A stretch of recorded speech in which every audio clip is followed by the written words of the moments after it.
Two people can experience the exact same failure.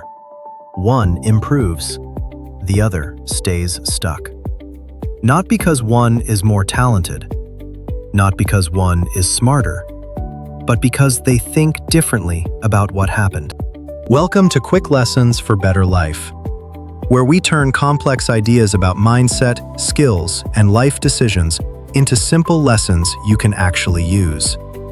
Practical lessons to help you think better, learn faster, and improve your life. Let's get started. Most people believe success depends on talent, intelligence, or opportunity. But in everyday life, a more important factor is often overlooked. It's how you interpret difficulty, mistakes, and failure. This is the hidden difference between a fixed mindset and a growth mindset. Not what happens to you, but how you explain it to yourself. Let's start with a simple situation. A student takes a difficult test. They study, they try, but the result is not good. Now pause here. Nothing unusual has happened yet, but this is where the paths begin to separate. Fixed mindset response. The student thinks, "I'm just not good at this subject." That thought seems small, but it leads to a pattern. They avoid studying. They stop trying. They lose confidence. And over time, the result stays the same. Growth mindset response. Another student experiences the same result, but thinks, "I didn't understand this yet."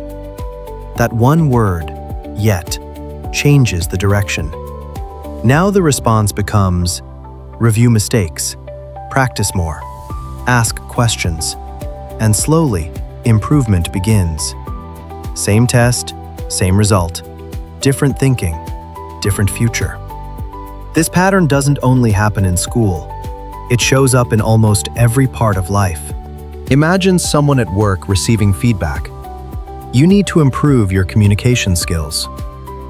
Fixed mindset. They think, "I'm not a good communicator."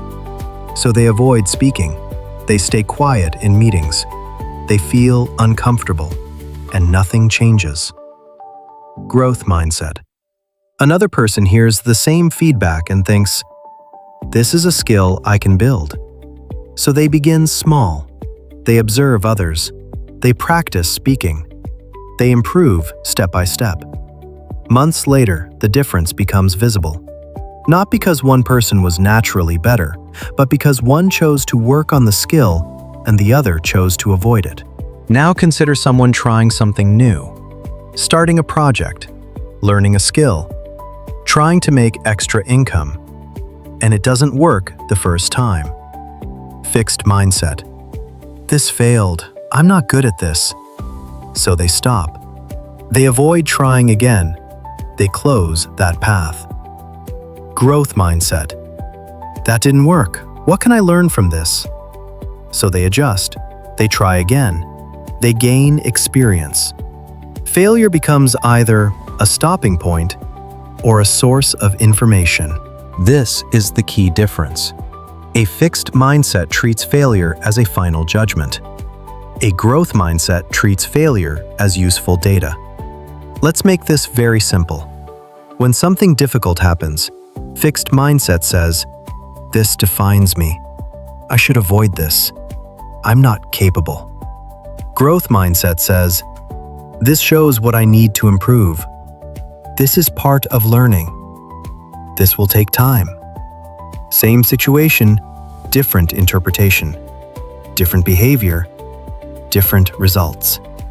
This difference may seem small in one moment, but it repeats again and again. Over time, it creates a gap. People with a growth mindset try more things, practice more often, learn from mistakes, improve gradually. People with a fixed mindset avoid challenges, stay in comfort zones, miss learning opportunities. And over months and years, the results begin to separate. Think about this example. Two people want to improve their speaking skills. One practices regularly, the other avoids it. At first, the difference is small. But over time, one becomes more confident, the other stays the same. This is how mindset shapes outcomes, not instantly, but consistently. So what can you do with this? You don't need to change everything at once. Start with awareness. The next time something doesn't go well, pause and ask yourself, is this a final result? Or is this information I can use? That question changes how you respond, and how you respond changes what happens next. Most people don't stay stuck because they lack ability. They stay stuck because of how they interpret difficulty and mistakes. Your mindset determines whether challenges become something you avoid or something you learn from. Remember, improvement doesn't come from avoiding difficulty. It comes from learning how to respond to it. And in the next lesson, we'll explore why the brain naturally prefers a fixed mindset and how to retrain it step by step. Because once you understand the pattern, you can begin to change it. Remember, abilities are not fixed. They grow through learning, effort, and experience. If you found this lesson helpful, consider subscribing to Quick Lessons for Better Life so you don't miss the next lesson. And I'll see you in the next one.